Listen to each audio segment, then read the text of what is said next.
Olá, eu sou a Lana Guiar e começa agora mais uma edição do Tela 1 Entrevista. Hoje recebemos em nosso estúdio o cantor Pedro Mariano. Ele se apresenta nesta noite no Teatro Positivo Pequeno Auditório com o show Pedro Mariano e Orquestra.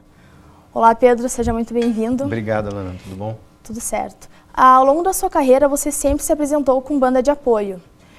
Conta pra gente como que vai ser esse show hoje junto com uma orquestra. Bem, a banda de apoio vai estar lá também, né, garantindo digamos assim, a identificação de quem for assistir com a minha sonoridade, com a proposta que eu sempre venho trazendo em todos os meus trabalhos. E nós agregamos a formação, digamos assim, orquestral com 12 cordas e 6 metais. É muito, acima de tudo, é muito emocionante tocar com uma formação dessa, porque os arranjos soam grandes, eles são coloridos, tomam uma proporção muito maior, que por outro lado também exige muita concentração, exige que você preste muita atenção nas nuances, nos detalhes, né? Tudo tem um propósito, tudo tem um tempo de acontecer. É diferente de você tocar com uma banda suporte apenas. Quanto mais integrantes você tem na banda ou na formação que você está trabalhando, quanto mais gente tem, mais claro as coisas têm que ser, porque para você coordenar um número maior de pessoas, digamos assim, as diretrizes têm que estar bem claras, para todo mundo entender e todo mundo ir para o mesmo lado junto, né? Senão vira uma bagunça enorme. Então, não só para mim, que estou ali na frente, que tem que respirar esses arranjos todos, para todo mundo que está no palco tem sido um grande desafio e um prazer muito grande, porque o resultado surge e nos emociona muito. A gente já está indo hoje para o 4º show, então tem sido uma experiência mágica, muito, muito legal. E de onde que surgiu a ideia de inovar nos seus espetáculos? Na verdade, isso era um sonho antigo que eu tinha. E esse sonho ele é fruto, na verdade, de muitas coisas que eu ouço, muitos artistas que eu gosto, que em algum momento da carreira fizeram ou fazem, né, escolheram esse caminho de tocar com orquestra, com grandes arranjos, com uma sonoridade maior e tudo mais. E também porque te tira um pouco da zona de conforto, né? Você se coloca dentro de um desafio maior. E eu acho que, para mim, na minha cabeça, um cantor que se preze, um cantor que queira ser chamado realmente de um grande cantor, ele tem que cumprir algumas etapas, ele tem que passar por alguns desafios. Por exemplo, gravar ou cantar um piano e voz, tocar com uma grande orquestra. E o piano e voz eu já fiz, faltava fazer um projeto com uma orquestra.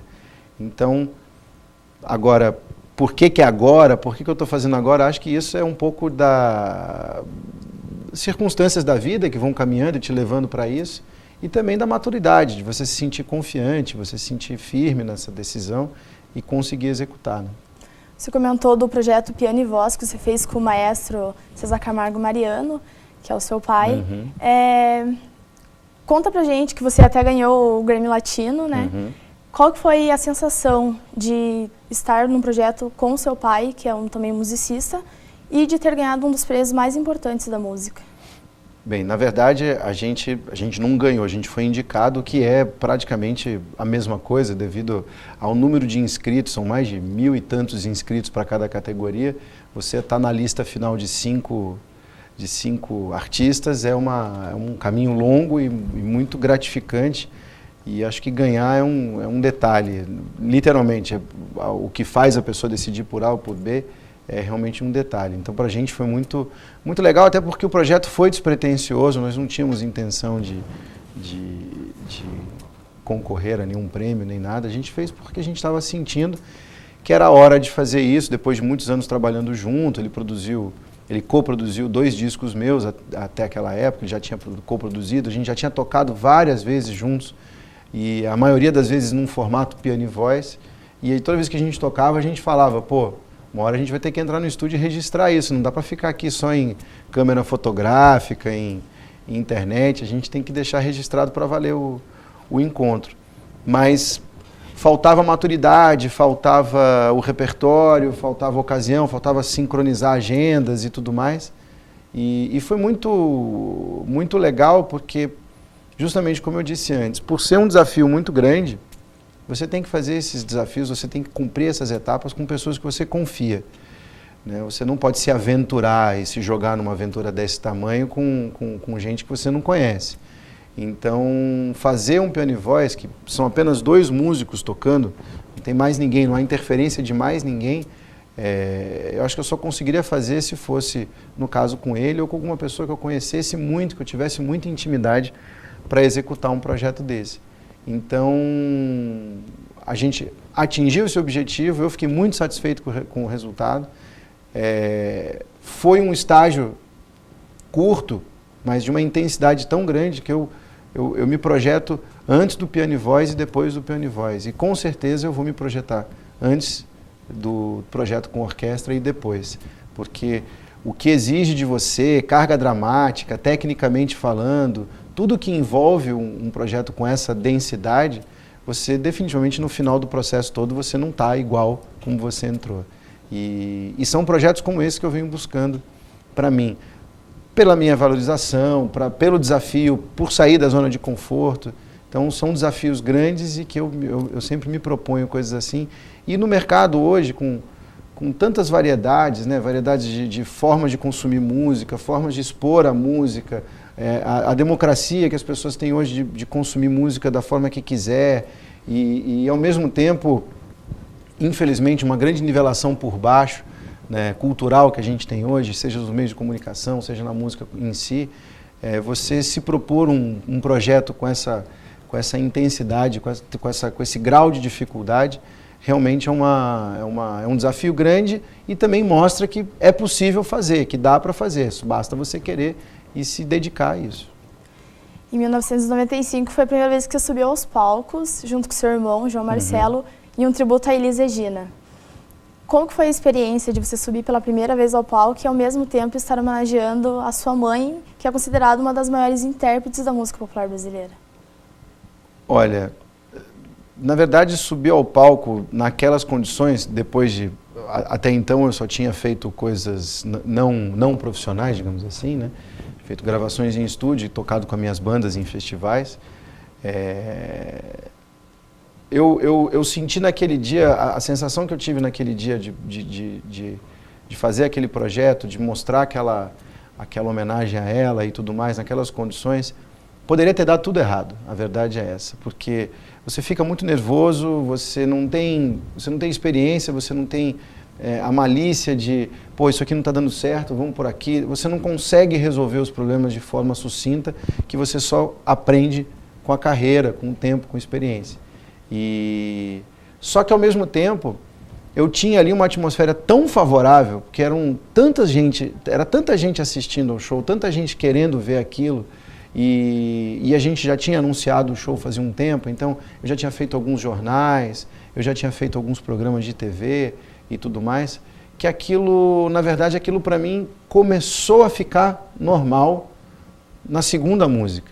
A primeira música você não sabe o que você vai encontrar, mas quando você se depara com uma plateia que está ali a fim de ver, compreendendo aquilo que você está querendo fazer e se emocionando junto com você, chega uma hora que você nem sente que você está num show. Na verdade, você está fazendo. Você vai lá e a gente estava gravando, tinha câmera, tinha áudio, tinha tudo. E foi tudo tão natural, foi tudo tão gostoso, que passou muito rápido. Quando eu vi, eu já estava no camarim recebendo as pessoas, tudo. E perceber ali, em loco, né, no olho das pessoas, o carinho que elas têm com a minha mãe até hoje, você sentir na mão a força do repertório dela, a força que ela tinha diante das pessoas e tudo mais, foi uma experiência muito legal. Foi debutar em alto estilo, eu diria, mas ali na hora, ali mesmo, eu fiquei bastante receoso se eu conseguiria dar conta do negócio. Mas eu acho que o artista, no final das contas, isso eu ouvi de um amigo meu, compositor, ele falou que se o artista não tiver uma grande parcela dentro dele de suicida, ele não consegue executar as coisas, porque tudo que a gente faz, a gente não tem total certeza do que a gente está fazendo, a gente não tem total certeza do resultado que aquilo vai ter até você fazer, né? Não é como um quadro, que você vai pintando e vai olhando de longe, você vai juntando as cores, aí chega uma hora que você... não gostei, você joga fora e aí você começa de novo. Quando as pessoas vão ver aquele quadro, você já passou por muitos estágios.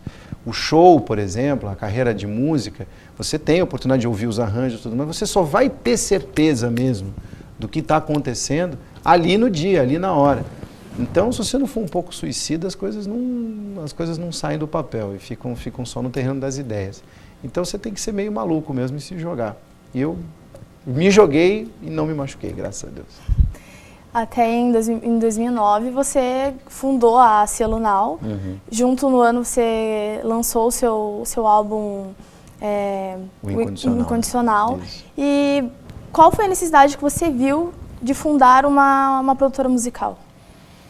Na verdade, eu brinco sempre, né, que é uma gravadora de um artista só, né? Eu montei o meu selo com o intuito de atender a minha demanda, porque eu enxergo o mercado hoje, justamente como a gente falou, né, essa democracia toda, você tem vários veículos e várias formas de divulgar um disco. As gravadoras ainda, por incrível que pareça, passados mais de 10 anos de que o consumo de música digital é uma realidade, eles ainda não sabem como lidar com isso, não no Brasil.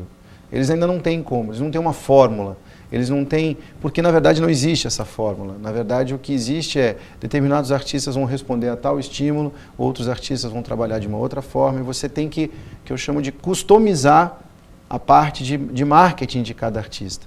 E as gravadoras ainda trabalham como na época da minha mãe.